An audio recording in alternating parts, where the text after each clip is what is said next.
Oke, assalamualaikum warahmatullahi wabarakatuh. Kita melanjutkan lagi kuliah kita pemrograman web dinamis. Setelah di pertemuan sebelumnya, di pertemuan 1, 2, 3 kita membahas mengenai HTML dan CSS. Kini kita beranjak ke pembahasan berikutnya, yaitu PHP. PHP ini adalah sebuah bahasa pemrograman untuk sebuah website. Jadi kebanyakan website dibuat menggunakan PHP.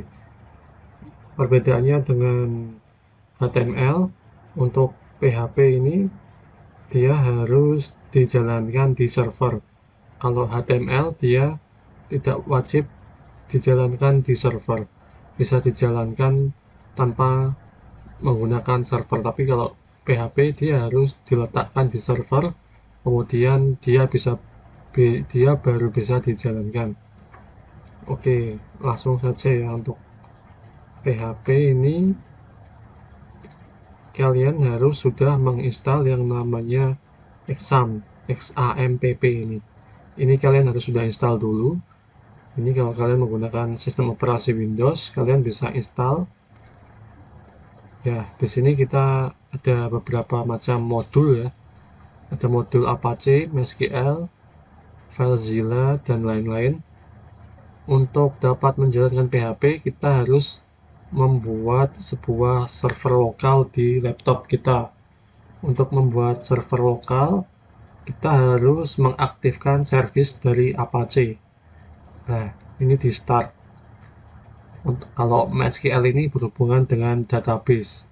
Tapi untuk mata kuliah ini kita belum membahas database.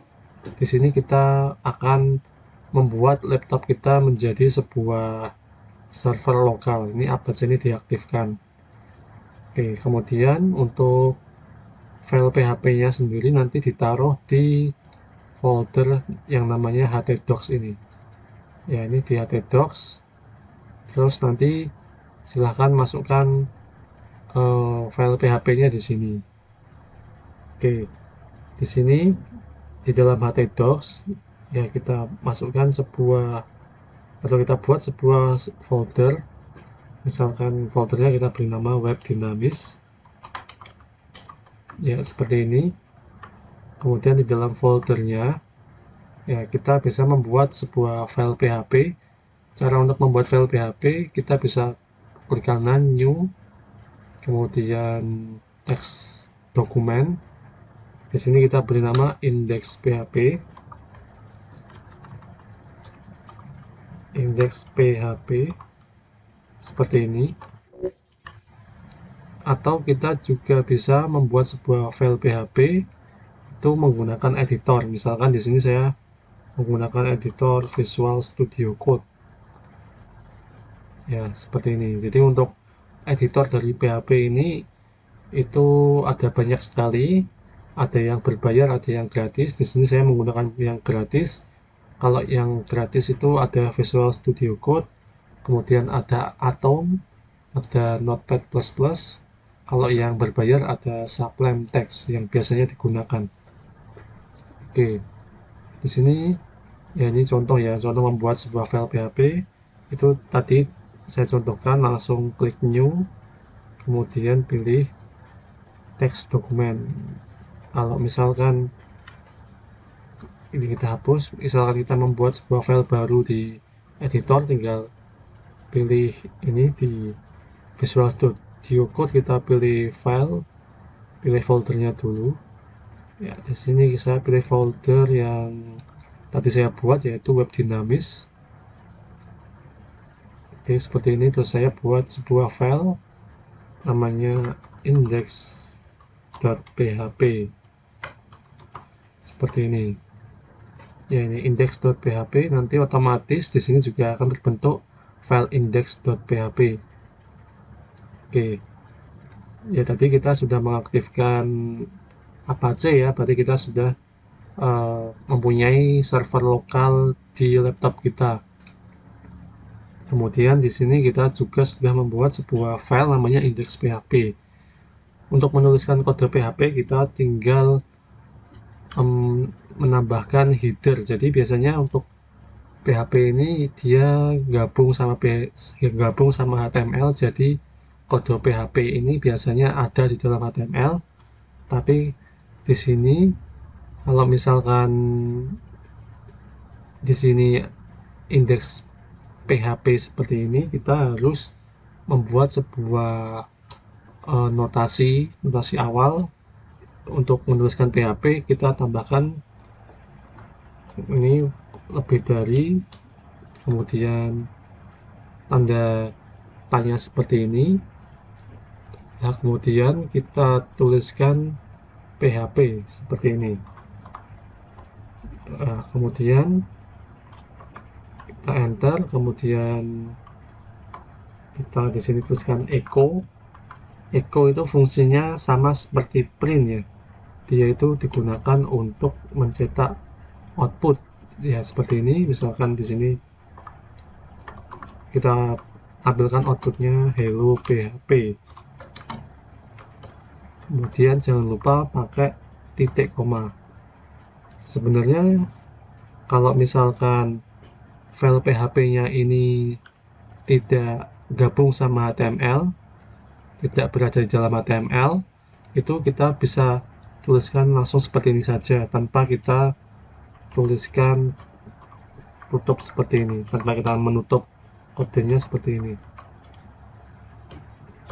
Ya, tanpa menutup seperti ini sebenarnya tetap bisa dijalankan nih. Contohnya ini saya save, kemudian di browser,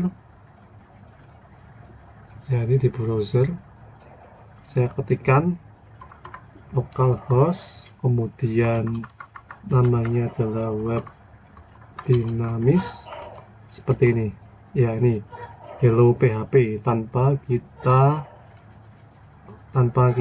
menambahkan penutup, ini langsung muncul hello PHP di browser.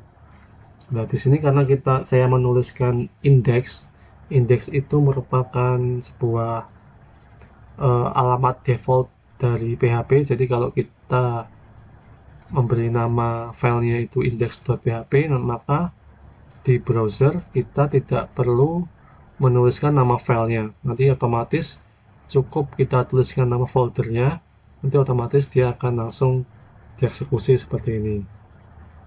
Oke, seperti itu. Tapi untuk lebih baiknya kita tutup saja seperti ini, yaitu jadi kalau misalkan dia tidak bergabung dengan HTML, tidak perlu ditutup, tidak apa-apa. Kemudian di sini perintah echo digunakan untuk mencetak output. Di sini outputnya dapat berupa sebuah file string seperti ini, sebuah file string, atau bisa berupa angka. Misalkan di sini echo 2000. Ini mencetak angka 2000.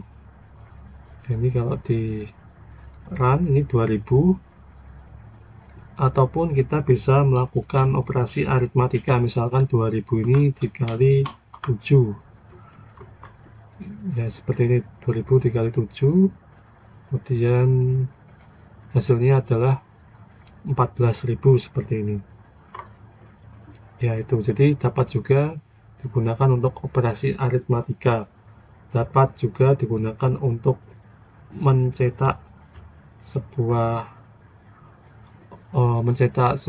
karakter, misalkan tadi nama, misalkan Avandinat. Tapi kalau dia mencetak sebuah karakter atau sebuah file ini string ya, kita harus menambahkan petik seperti ini ya, nanti dia baru bisa dieksekusi ya, seperti itu. Oke, kemudian di sini jangan lupa kita memberikan titik koma. Jadi jangan lupa untuk menutup dengan titik koma, karena satu baris ini itu dianggap dia sudah selesai atau dia berakhir kalau sudah ada titik komanya. Jadi kalau ada titik komanya itu artinya satu kode ini sudah selesai ditulis. Nah, tetapi kalau misalkan echo-nya ini hanya satu saja, jadi cuma mencetak satu aja, echo-nya cuma satu, tidak pakai titik koma pun tidak apa-apa. Ya, ini tidak pakai titik koma, ini kita bisa run seperti ini. Tetap saja bisa seperti itu. Tetapi yang perlu diingat adalah titik komanya dihilangi nggak apa-apa, asalkan dia cuma satu ya echo-nya. Tapi kalau misalkan kita menambahkan echo lagi, misalkan kemudian di sini kita berikan sebuah isian, misalkan Polonize seperti ini, ketika echo-nya ada dua, kemudian tidak pakai titik koma, itu artinya dia itu sama aja ditulis seperti ini. Ya, itu sama aja seperti ini. Jadi echo-nya itu ada dua dalam satu baris, walaupun kita enter sebanyak apapun, itu tetap dia dieksekusinya itu seperti ini. Ya, kita tetap ingat bahwa di apa di PHP maupun di HTML itu untuk karakter spasi itu tidak dihiraukan ya, spasi walaupun enter itu diabaikan ya. Makanya kalau kita tidak pakai titik koma, artinya itu dia masih terus berlanjut, akan terus dieksekusi. Jadi kalau kita misalkan kita save kemudian kita run, dia akan error. Ya, ini errornya adalah unexpected echo. Echo yang tidak terduga itu ada di line 3. Jadi di sini di line 3 ini sebenarnya echo yang tidak terduga, yang tidak diharapkan, karena kalau ditulis seperti ini itu artinya sama aja kita menuliskannya dalam satu baris seperti ini. Padahal dalam satu baris itu harusnya cuma ada satu echo saja. Makanya ini pakai titik koma. Kalau pakai titik koma seperti ini, ya ini aman. Nanti hasilnya bisa cetak seperti ini. Nah, tetapi untuk mendisiplinkan diri, lebih baik kita tetap menggunakan titik koma seperti ini. Oke, seperti itu ya. Lalu yang berikutnya adalah mengenai komentar. Jadi di PHP untuk menuliskan komentar itu kita bisa pakai underscore underscore seperti ini. Misalkan kita tuliskan seperti ini, underscore underscore, kemudian ini adalah komentar. Ya, seperti ini. Ketika kita menuliskan komentar seperti ini, maka statement ini itu tidak dieksekusi oleh komputer, tidak dieksekusi oleh PHP-nya.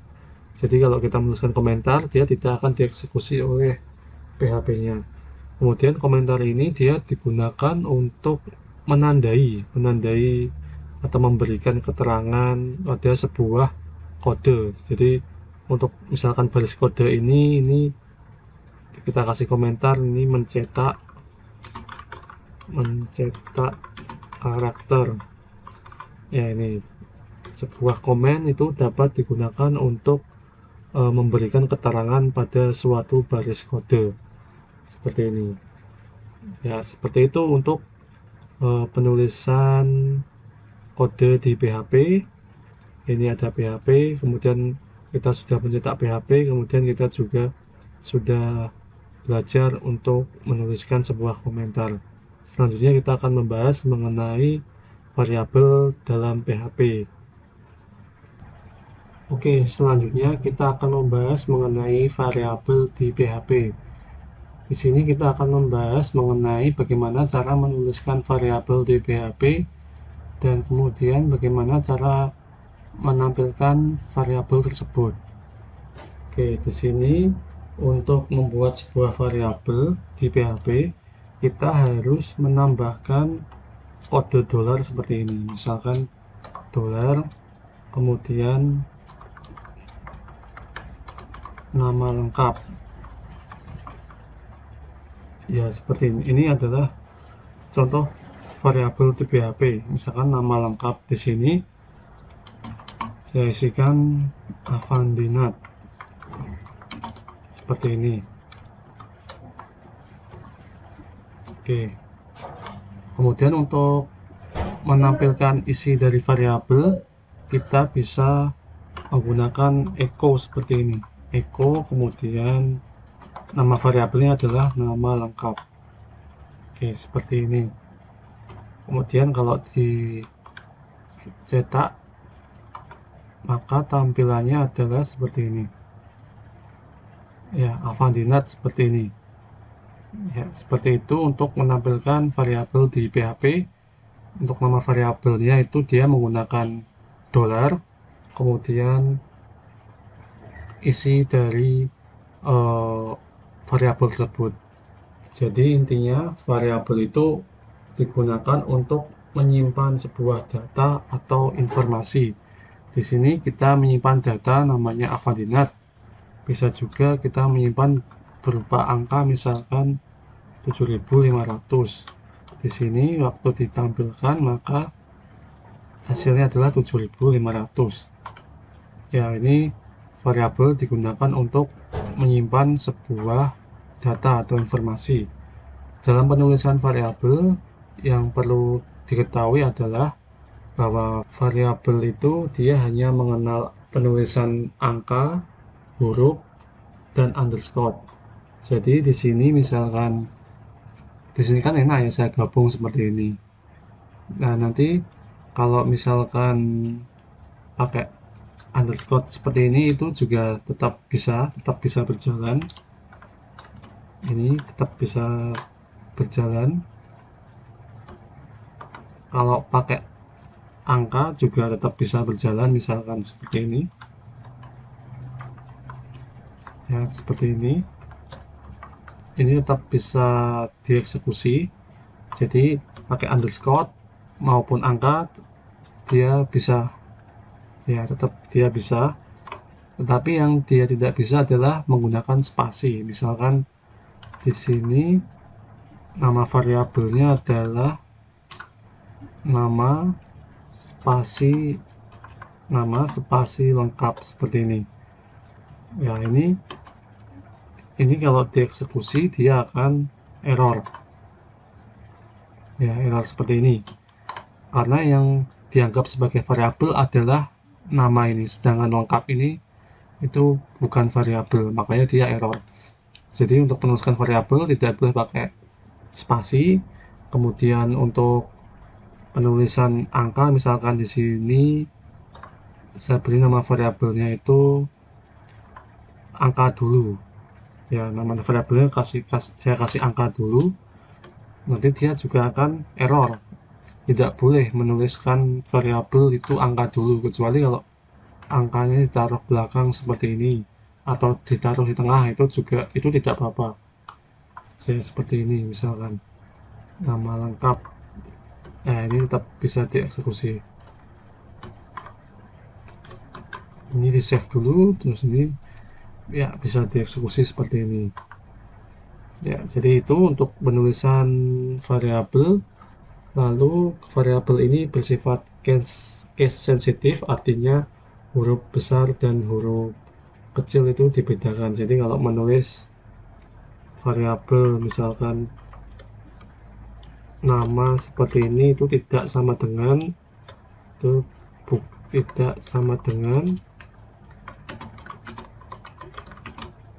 nama seperti ini. Jadi sifatnya case sensitif. Untuk variabel sifatnya case sensitif, artinya huruf besar, huruf kecil itu dibedakan. Dan variabel itu hanya bisa berupa angka, bisa berupa huruf maupun underscore. Variabel tidak bisa berupa spasi. Lalu untuk misalkan di sini memberikan sebuah nilai pada variabel, misalkan di sini ada variabel x, misalkan 30, terus di sini ada variabel tambah,